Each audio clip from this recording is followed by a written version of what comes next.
Salut à tous et bienvenue dans cette nouvelle émission Culture hyperboréenne. L'émission qui traite de la culture nordico-celto-hellénique dans le bon ordre.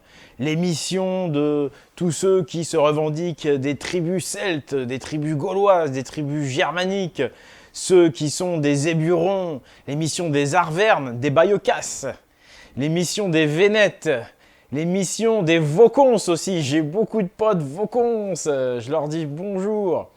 L'émission des Goths, bien sûr, et j'en passe, l'émission de tous ces barbares païens.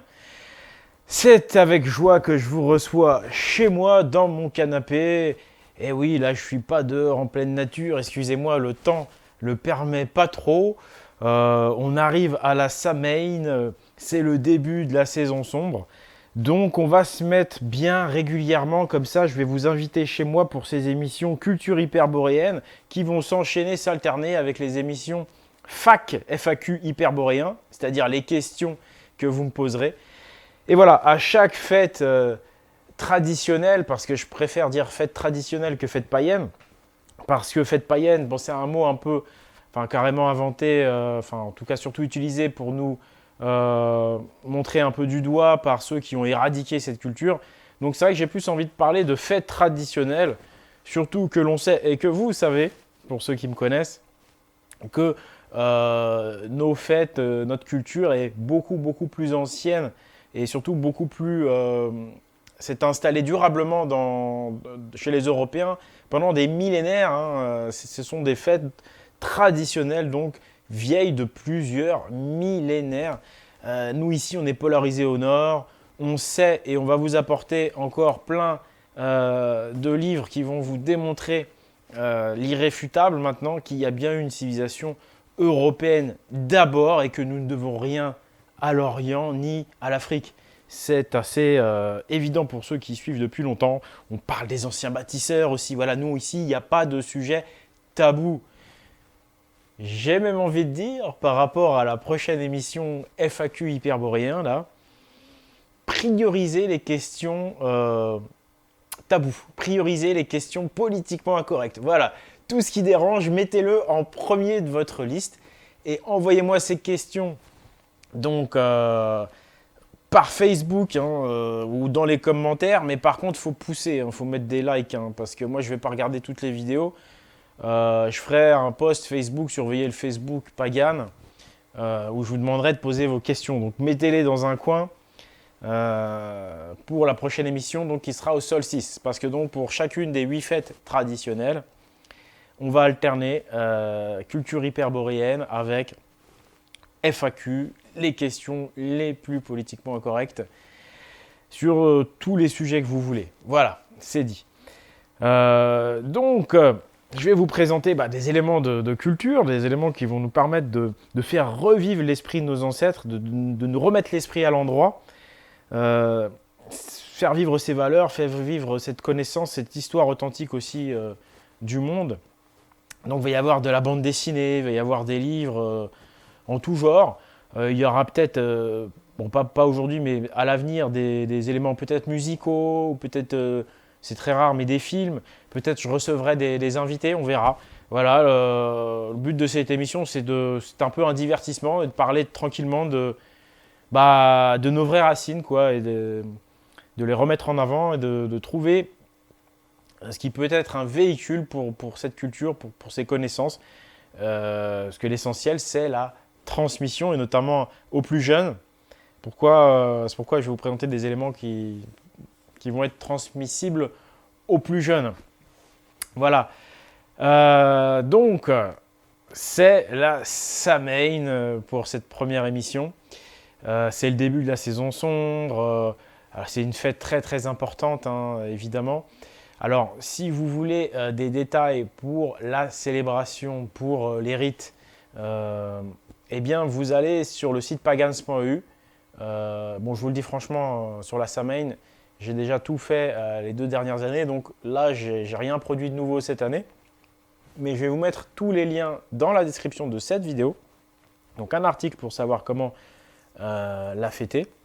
Et puis des vidéos aussi, 2 vidéos qui vous explique les secrets de Samhain, la symbolique, la signification, le sens surtout. C'est ça qui est important, c'est le sens et la transmission d'une vision du monde, d'une compréhension du monde.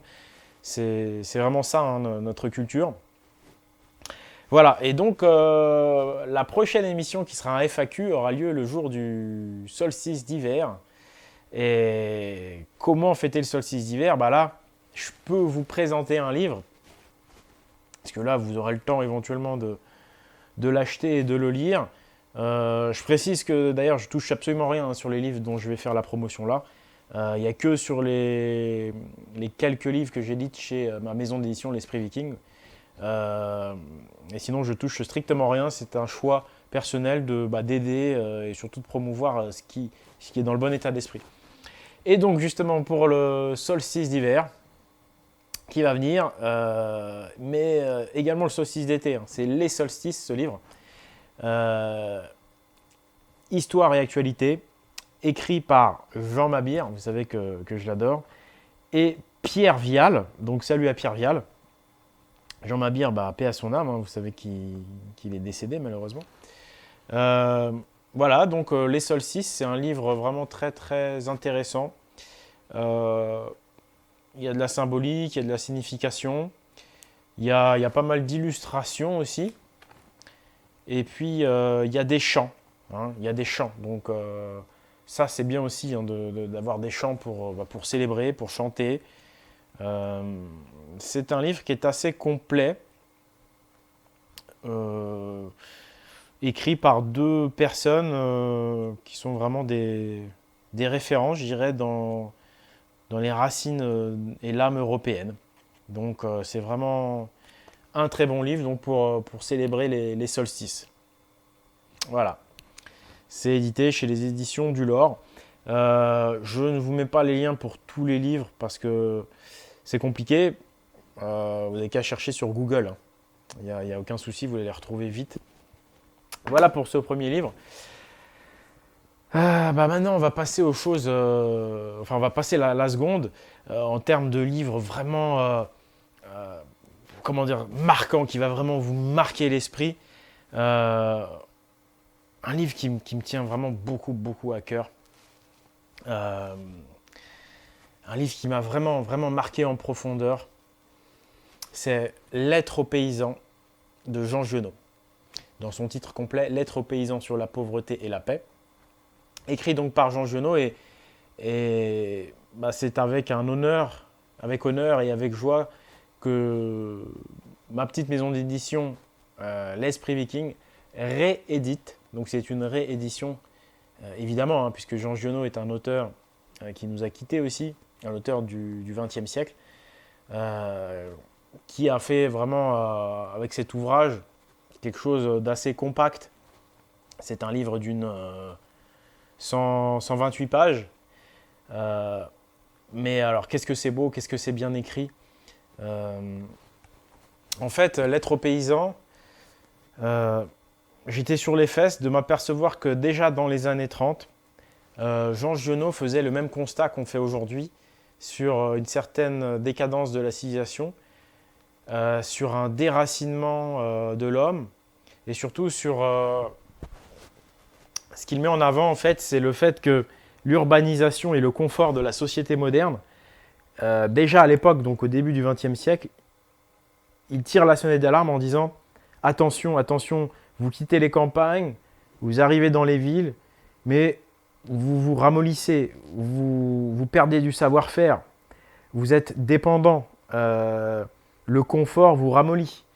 Et il mettait en avant donc le mode de vie fermier, paysan, de celui qui reste connecté à la nature et surtout qui reste indépendant, qui reste polyvalent, qui travaille dehors tous les jours, en contact avec la nature, qui reste en bonne santé. Et voilà, il avait compris aussi, plus que tout autre, que le combat politique, la meilleure façon de le mener, c'était donc de valoriser cette culture paysanne, cette culture païenne, et également dans son analyse politique vraiment très très bonne, où il donne vraiment des tas d'éléments où il nous montre que malheureusement les guerres mondiales ne sont pas vraiment des guerres entre nations. Il montre qu'en fait, les hommes libres et les paysans ont tout à perdre en répondant à l'appel, en allant faire ces guerres, et que la vraie guerre, en fait, elle est faite contre le peuple, et plus particulièrement contre l'homme libre,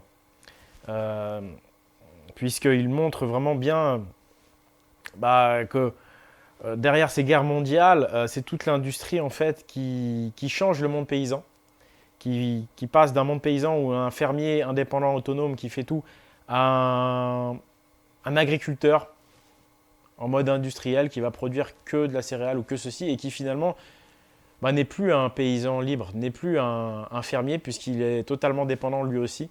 Et il tire la sonnette d'alarme, il avait déjà tout compris. Et voilà, c'est vraiment un livre qui m'a marqué en profondeur et je souhaiterais vraiment que tout le monde puisse lire ce livre au moins une fois dans sa vie. C'est un petit livre, relativement, il fait une centaine de pages. Hein. Et c'est vraiment, voilà, il parle du paysan libre, il parle aussi du vice de l'argent. Il dit qu'il y avait une civilisation paysanne sans argent, que ça existait. Et puis il vous apprend des tas de trucs. Moi j'ai été surpris, il m'a carrément appris que, en fait, et ça peut servir à Thierry Casanova. Vous savez, par rapport à l'alimentation, par rapport au gluten, par rapport au pain, par rapport au blé, par rapport à la farine, Jean Giono dénonce déjà au début du siècle dernier comme quoi la façon d'extraire de la farine à partir du blé a changé. Et il dénonce que maintenant, en fait, la farine est de mauvaise qualité. Enfin, maintenant, pardon. À son époque, déjà, il y a un siècle, la farine n'était plus extraite à la mode traditionnelle. Elle était extraite d'une façon plus rentable. Mais le résultat des courses, c'est que la farine et le pain étaient de bien moins bonne qualité. D'où, à mon avis, encore déjà à l'époque, un taux de gluten plus élevé qui n'a fait que de s'accroître avec le temps. Donc vous voyez qu'en fait, Jean Giono, c'était un visionnaire. Plus, c'était vraiment un écrivain. Il a une plume incroyable. Mais surtout, il est divin, j'ai envie de dire. Il fait même le lien avec le pain qu'il y a dans notre assiette. Et maintenant, les problèmes d'alimentation qu'on a aujourd'hui, il les avait déjà vus. Et donc, ce qui m'intéresse vraiment pour vous, et surtout pour les jeunes gens de 20 ans, c'est qu'il montre que la vraie virilité, la vraie insoumission, c'est pas d'aller faire la guerre, c'est pas d'aller jouer le mec prêt à donner sa vie, à faire le combat. À l'époque, c'était contre des Allemands, mais il le dit lui-même, les paysans allemands, vous avez plus de points communs avec le paysan allemand, bien que vous ne parlez pas la même langue, qu'avec le fonctionnaire d'État ou l'actionnaire industriel qui, lui, veut vous pousser à la guerre contre votre frère germain, de culture hyperboréenne aussi, votre frère paysan, parce que lui, il récupère le pognon des armes qu'il va vous vendre. Et pendant que vous êtes à la guerre, votre femme est toute seule. Est-ce que vous allez la revoir? Vos gosses sont tout seuls. Et la ferme tourne toujours autant. Et il montre aussi que les réserves de bouffe, il y en avait plein. Et que c'est parce qu'il y avait beaucoup de bouffe qui se sont permis de déclencher la guerre. Donc en gros, les paysans étaient vraiment les dindons de la farce. Donc ouais, ça c'est vraiment fondamental pour tous les jeunes païens de la vingtaine. Et on a tous été comme ça, on est un peu va-t-en-guerre. Attention, on vous désigne un ennemi, aujourd'hui c'est plus l'allemand, ça va être, je ne sais pas, peu importe, vous voyez très bien de quoi on parle. Attention, ne rentrez pas dans le jeu des élites qui veulent toujours provoquer la guerre pour récupérer le pognon, pour récupérer les pots cassés. En réalité, il montre bien que la vraie guerre, ce sont certaines élites apatrides, totalement déconnectées de la réalité, qui sont dans des bureaux, qui sont milliardaires, qui envoient les gens à la guerre. Donc à l'époque, c'était contre les Allemands. Grosse quenelle qu'on s'est mangée. Et aujourd'hui, à vous de faire votre analyse, mais ce livre va vous aider en tous les cas à faire votre analyse et à voir ce que c'est que la vraie virilité, que la vraie insoumission, c'est-à-dire c'est le pacifisme, refuser les guerres de nos élites qui ne sont que des élites, mais qui n'ont rien à voir avec nous, qui sont en réalité des maîtres esclavagistes. Hein. C'est lui qui le dit. Hein. Il parle de comment on a mis en esclavagisme, comment on a été en train de mettre en esclavagisme les paysans. Parce qu'à l'époque, il disait qu'il y avait encore un espoir dans le pacifisme paysan. Mais voilà, il met en avant le fait que le pacifisme, c'est ça la vraie souveraineté, c'est de se mettre indépendant, de vivre en fait en dehors ou à côté du système sans être dépendant du système. C'est ça la vraie rébellion, c'est là où est le vrai combat. Voilà, donc c'est un livre exceptionnel que l'on vend aux éditions L'Esprit Viking pour 9,99 €, donc moins de 10 euros. Jusqu'à la fin de l'année, enfin jusqu'au solstice d'hiver, donc en gros jusqu'à Noël, si vous commandez avant le solstice d'hiver sur le site espritviking.com, dans la boutique, c'est 1 € tous les frais de port. Voilà. Tous les frais de port sont à 1 €, quel que soit le livre. Et si vous prenez 3 à 4 livres, ce sera toujours 1 €. Si vous prenez des pendentifs, comme là vous voyez, j'ai Ram et son marteau, c'est pareil. Peu importe la quantité, tous les frais de port à 1 €. Lettre aux paysans, donc aux éditions L'Esprit Viking. Un ouvrage qui m'a marqué, magnifique.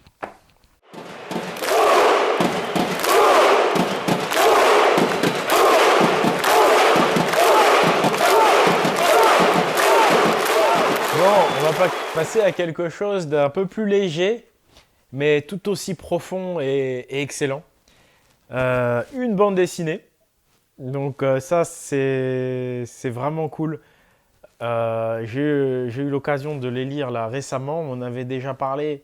Mais vous savez, j'ai tellement de trucs à lire. On m'envoie tellement de trucs. J'avais pas encore eu le temps de les lire. Et c'est les BD Vikingar. Et là, j'ai commencé. J'en ai lu 2. Il y en a 5 au total dans la collection là. Ça, c'est la première, le Dangeld. Et c'est vraiment super. Et surtout, donc, c'est léger, quoi. C'est une bande dessinée. Vous pouvez faire lire ça à vos enfants. Mais je dois dire que même pour les adultes, hein, c'est vraiment très bien. Hein. J'ai envie de dire, c'est un peu le Astérix en mode viking. Au niveau de la qualité des images, c'est vraiment super beau. Hein, bon, voilà, quoi, c'est une BD. Hein. Et que dire? Moi, ce qui me plaît vraiment dans cette bande dessinée, c'est pas le fait que ça parle évidemment des Vikings. Enfin, si, évidemment, mais pas seulement ça, parce que vous savez, comme je suis très attaché à l'état d'esprit, aux valeurs, à la vérité. Et en fait, les auteurs de cette bande dessinée sont vraiment dans le bon esprit. Ils sont vraiment très connaisseurs. Ils voient bien que c'est une guerre idéologique entre des chrétiens qui veulent absolument convertir des Vikings pour restreindre les libertés. Vous voyez bien que c'est la constitution de l'État tout-puissant qui va avec la religion contre les hommes libres. D'ailleurs, Jean Genot en parle très bien aussi de ça, de l'État, du surplus d'étatisme qui prend les libertés des hommes libres. Et donc là, on voit bien, l'état d'esprit est vraiment le bon. Les Vikings ne sont pas vus comme des barbares, ce sont des Drengers, c'est-à-dire, si vous voulez, des chevaliers. Mais attention, pas des soldats chevaliers, hein, parce que j'ai entendu dire des trucs là. Le chevalier serait aux ordres, par exemple, du pape. Non, moi ça m'intéresse pas. Tu vois, les chevaliers chrétiens qui obéissent bêtement au pape, pour moi, c'est pas des chevaliers. Un chevalier, c'est pas quelqu'un qui obéit bêtement. Un chevalier, c'est quelqu'un qui écoute son cœur, qui écoute ses idéaux et ses principes, qui agit pour le bien et la vérité, pas pour les désirata conquistadors d'un tel ou d'un tel. Donc là, c'est vraiment des chevaliers au sens celte, au sens traditionnel, des guerriers d'honneur qui sont attachés à leur tradition, à la mémoire de leurs ancêtres. Et donc c'est en pleine période viking. C'est vraiment, vraiment super. En plus, au niveau spirituel aussi, on en apprend. Voilà. Là, on vous donne les fondamentaux spirituels. Donc je trouve que c'est une super synthèse qu'ils ont faite. Avec Luger, Laminia, l'âme du monde. Voilà. Ils sont dans le vrai. Hein. En plus, j'en dis pas plus.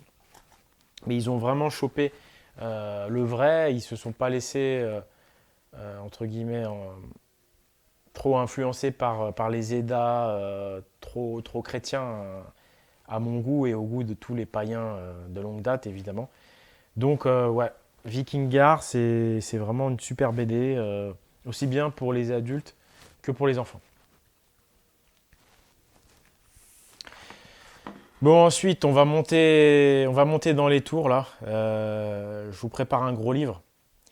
Je le garde pour la fin ou pas? Ouais, allez, je le garde pour la fin. Je le garde pour la fin. Vous savez que j'aime bien finir par le plus lourd. Euh, donc, on va passer, avant celui-là, à ce livre de Jack Donovan, Devenir un barbare. Alors là, quand on voit la couverture, on se dit, ah, là c'est cool. On dirait que Jack Donovan, il a pris au niveau de ses repères historiques et culturels le bon virage. Jack Donovan, Devenir un barbare. Et c'est préfacé, je le dis, par Piero San Giorgio. Et c'est vraiment une très bonne préface. Franchement, quand il fait des préfaces, c'est quelque chose. Donc, très bonne préface de Piero et très bon bouquin donc, de Jack Donovan qui nous explique en fait, il pense à peu près comme moi. Hein. C'est-à-dire qu'il faut s'émanciper de l'État, de ce système. Et pour cela, il faut redevenir indépendant, il faut retrouver la culture des anciens, la culture traditionnelle.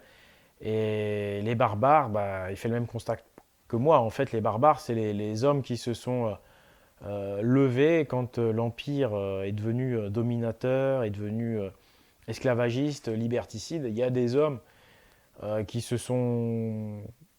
n'étaient pas d'accord avec ça, qui sont devenus entre guillemets hors la loi. Mais bon, c'est normal quand vous êtes un homme d'honneur et de bien que quand l'État devient tyrannique et mauvais, c'est normal que les gens de bien soient vus comme des hors-la-loi, donc comme des barbares. Et là, lui, alors Jack, il n'est pas trop dans l'histoire, il raconte pas trop l'histoire, c'est vrai que moi je suis plus dans le délire historique, mais lui c'est plus psychologiquement, il analyse les valeurs qu'il faut avoir, il analyse très bien la société actuelle, et il nous explique comment faire face en fait concrètement tous les jours, comment il faut voir le monde et comment en fait s'organiser, devenir un barbare, comment fonder alors une tribu. Il a rejoint. Et alors ça c'est sympa parce que j'aime bien le virage qu'a pris Jack parce que c'est vrai que dans son premier livre, il y en a beaucoup qui ont lu son premier livre, La Voix virile. Il faisait un peu, il prenait comme référence l'Empire romain. Et c'est bien d'avoir vu qu'il évolue dans sa pensée. Que maintenant, en fait, il s'est rapproché d'une tribu germanique. Donc, il y a même quelques runes qu'il met pour expliquer les idées qu'il a. Il met quelques runes. Donc là, il se rapproche vraiment du nord germanique. Là, on voit l'ours berserker, les barbares. Et il dénonce justement la société moderne, consumériste, vide de sens, qu'il appelle l'Empire. Donc voilà, lui aussi, il dénonce l'Empire et ce qu'il appelle aujourd'hui l'Empire du rien. Donc vous voyez que tout le monde finalement se retrouve. Et donc justement, ceux qui le connaissent, si vous pouvez lui passer un petit mot de ma part. Hello Jack, my name is Oleg. I am Piero San Giorgio's friend. I enjoy your work a lot and I wanted to tell you that I had also written my first book, The Hyperborean Against the Empire.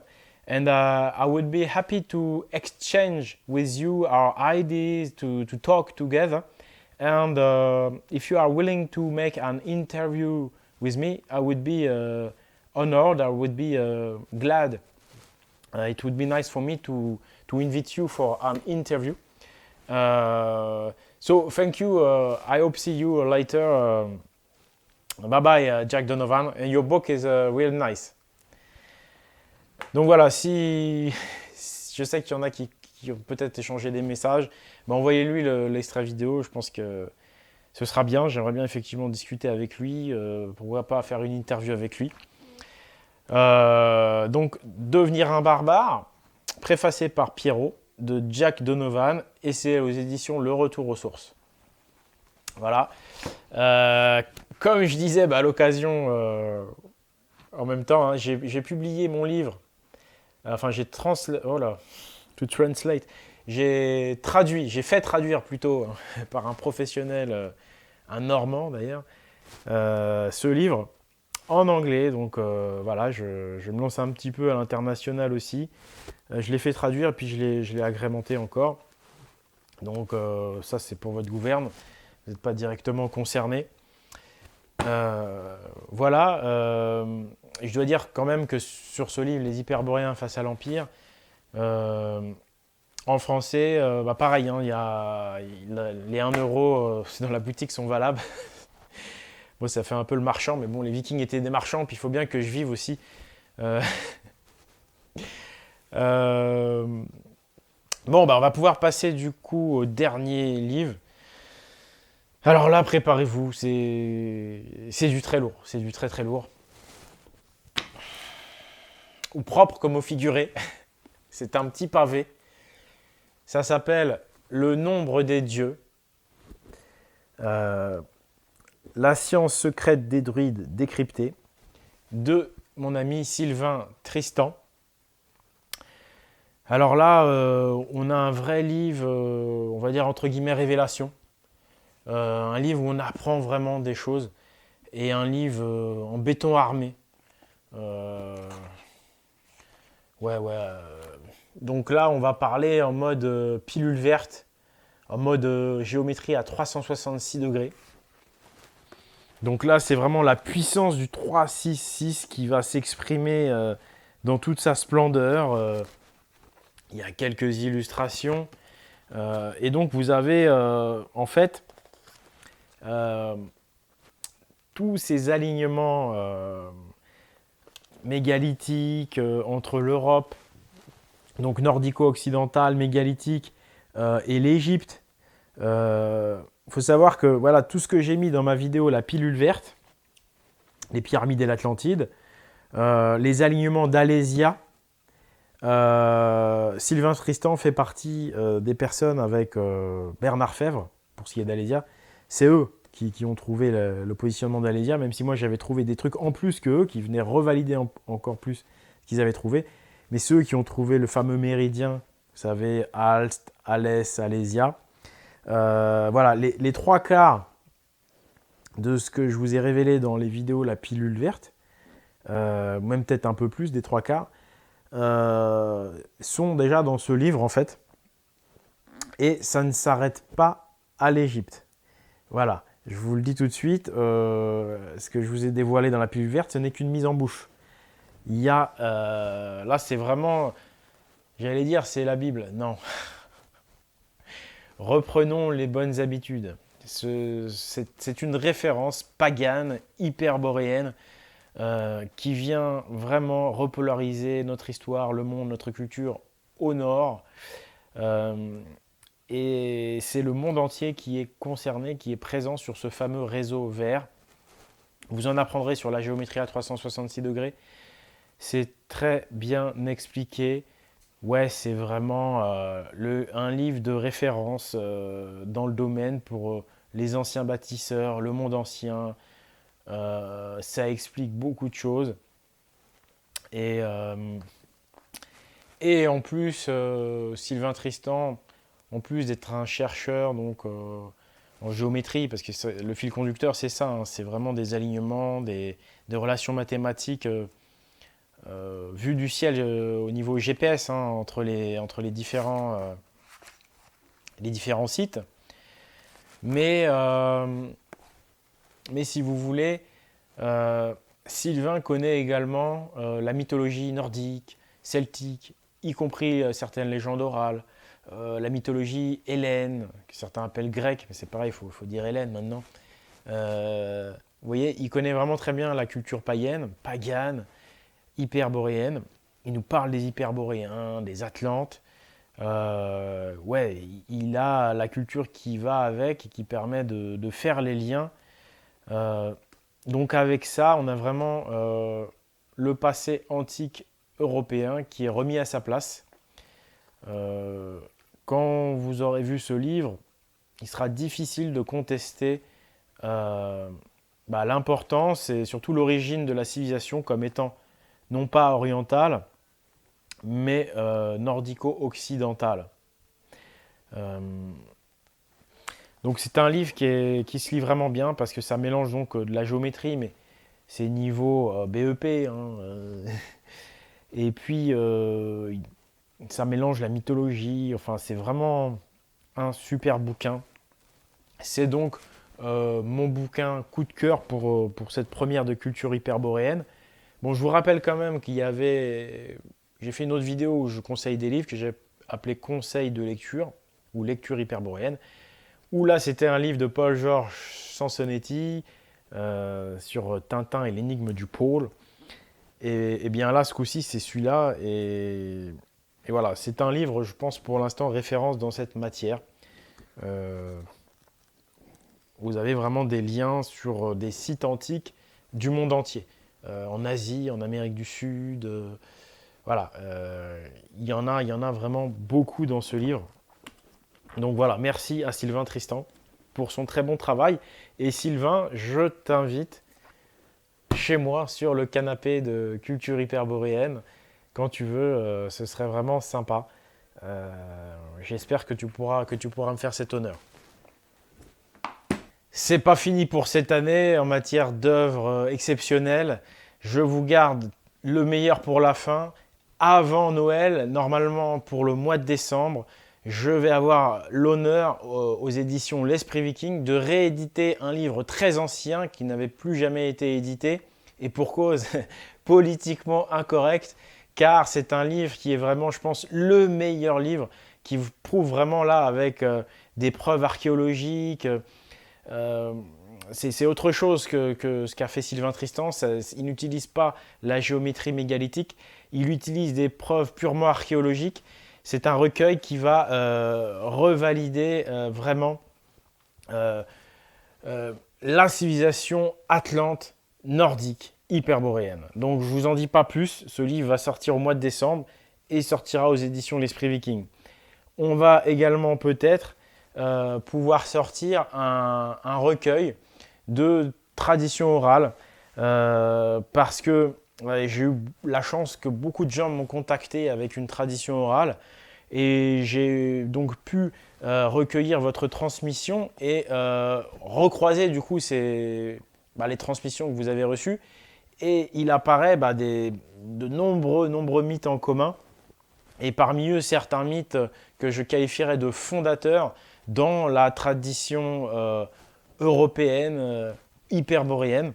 Et donc je vais pouvoir, enfin je l'espère, on verra, également publier un recueil de la tradition orale, donc j'ai envie de dire authentique, hein, puisque vous savez que la tradition orale, on comprend que le sens de cette manière de transmettre, c'est surtout pour que ça permette de sauvegarder les connaissances face à un empire tyrannique qui interdit une mythologie et qui réécrit cette mythologie à sa façon. Hein. Les Eddas de Snorri sont malheureusement politisés, c'est-à-dire qu'ils ne sont pas authentiques à 100%. Ils ont été modifiés, ils ont été christianisés. C'est là toute la difficulté pour nous, hein, de retrouver notre vraie tradition. Mais là, grâce à Internet, grâce à vous, grâce aussi évidemment à ma prise de risque et à mon travail de crier haut et fort ce qui s'est passé, et de revendiquer le fait que nous avons été usurpés dans notre culture, dans notre tradition, dans notre histoire, fait que j'ai eu la chance de recevoir vos transmissions et de pouvoir aujourd'hui être en mesure de recompiler quelque chose. Alors ce sera assez succinct, hein, ça ne sera pas un pavé, mais je vais essayer de mettre l'essentiel des mythes, de nos mythes fondateurs, quoi. Voilà. Les mythes authentiques fondateurs des Celtes, des Vikings, des Hellènes, des Ibères, des Goths, bref, de tous ces anciens Européens polarisés au nord. Voilà. Donc c'est une fin d'année qui va être très riche. Voilà, je prépare des vidéos aussi qui vont être très intéressantes. La prochaine va débroussailler, vous allez voir. Écoutez, merci de m'avoir suivi. Donc n'hésitez pas à faire vivre ma petite boutique aussi. Hein. Vous avez vu, donc nouveau pendentif de Ram, le Ram Mjolnir, hein, le marteau de Ram. Hein. Vous savez que Thor, son animal, c'est le bouc, hein, le bélier. Ram, le bâtisseur aussi. Vous pouvez trouver les t-shirts sur le site de mon partenaire que vous retrouvez aussi via la boutique. Voilà, merci à tous et puis je vous dis à la prochaine fois par Odin. Allez, salut!